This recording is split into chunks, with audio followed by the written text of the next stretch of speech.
Hey guys, welcome back to yet another video. In today's video, I'm going to be talking about and reviewing Edgar Wright's latest film, which is Last Night in Soho. So Edgar Wright is one of my favorite directors, if not my favorite director. It's between either him and Christopher Nolan. I'm not really sure which one I like better, but I really like Edgar Wright just because of the unique style he has for a lot of his films. Like Baby Driver is, as many of you know, my favorite film. As well, I really like Scott Pilgrim vs. the World, Shaun of the Dead. Like, he makes some really good, very stylized movies. And so going into this film, I was really excited. I'm like, hey, I'm really excited to see where he's going to take this. And unfortunately, I didn't really see his signature style come out nearly as much in this movie as I was hoping it would.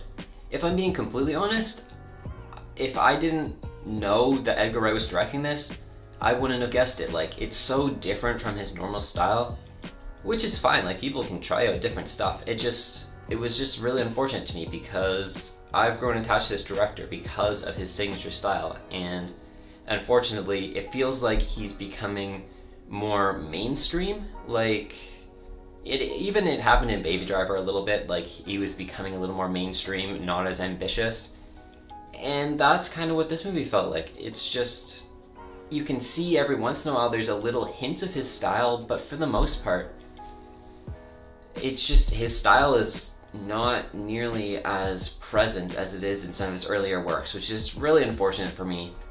That being said, I still really liked this film. It was an interesting story. I thought that going in, it was going to be a horror, and it's kind of a horror. I don't love horror movies, but I just wanted to see it because it's Edgar Wright.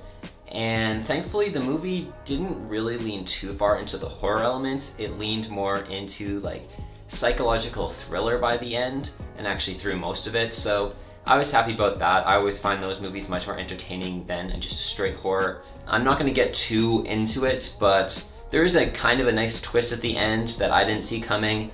I'm probably going to watch this again sometime in the future just because if I know Edgar Wright, he always puts little Easter eggs and small details into his films, so I'm honestly expecting that on rewatch I'll probably be able to pick up on some of the stuff that's like, hey, this twist is coming, and I can't really talk about that in this review because I didn't notice any of it, but his movies always have really good rewatch value, and I'm expecting the same for this, so I'm looking forward to seeing this film again.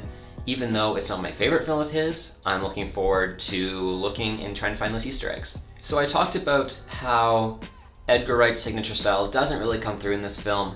That being said, it's still very well made, and I liked the film form. It's just not what I was expecting.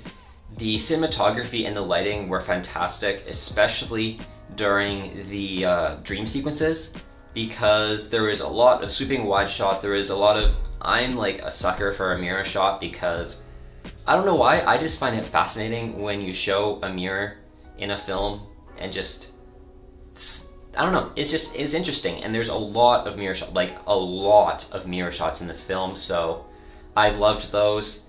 And just in general, all the dream sequences were amazing. During one of the dream sequences, there's an Easter egg to Pulp Fiction. I really enjoyed that.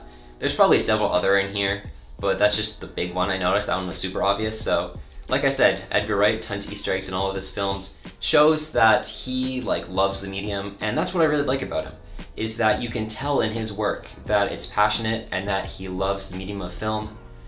And we got glimpses of that in this film, but not nearly as much in some of his other works, which is just, I know I keep coming back to it, and it's probably getting really repetitive, but it's just unfortunate that he's coming more mainstream, and his signature style that I know him for is just getting kind of thinner and thinner, and he's just becoming one of a normal director. It's kind of disappointing and sad, really. Anyways, moving on to the performances, I thought Thomasin McKenzie did a fantastic job as the lead protagonist.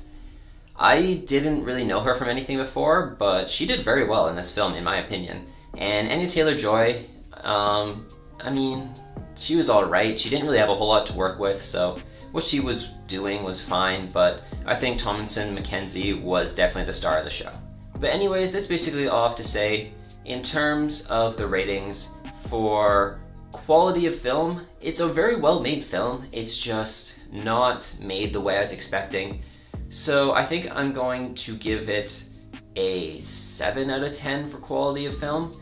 And in terms of entertainment, I really liked the film and found it very intriguing. So I'm going to give it a 9 out of 10 for entertainment value, giving the film a total overall rating of 8 out of 10. So if you're looking to see if you should watch this film, I suggest you should watch it. If you're going into it like I was, just wanting to see it because it's an Edgar Wright film, you'll be disappointed. But if you're just looking for an interesting psychological thriller with a few horror elements, this is going to be a good movie for you. Like I said, I'm not disappointed by the film by any means. I'm going to watch it again. It's just slightly disappointing of what I thought I was going to be going into it. But anyways, that's all I have to say today, so hope you guys did enjoy this video. If you did, don't forget to leave a like and subscribe down below if you're new around here. If you want more updates on any of my videos, make sure to follow me on Instagram at ntd_films. Thank you guys all for watching, and have a good day.